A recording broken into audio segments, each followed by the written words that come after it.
দেওদানবের অবাস্তল বিশেষ জায়গা দুটি, প্রথমটি উত্তরপাড়ার দক্ষিণ পাড়ার ঠিক মাঝখানের কালভার্টের দুই পাশে দুটো শিমুল গাছ।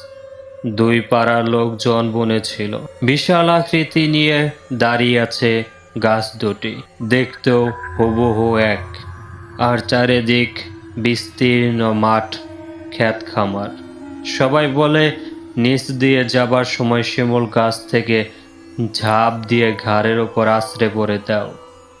কিছুক্ষণের মধ্যেই উত্তরপাড়া পার হয়ে গেল রিক্সা। অন্ধকার থেকে আবছা আলোয় আসতেই বুঝলাম উত্তরপাড়ার শেষ বাড়িটি পার হলাম। কিছু দূরেই কালভার্ট। আমি চোখ বন্ধ করে বসে রইলাম। সত্যি ভয় পাচ্ছি। মৃদু ঝাঁকি অনুভূতি হতেই বুঝলাম কালভার্ট পার হচ্ছি।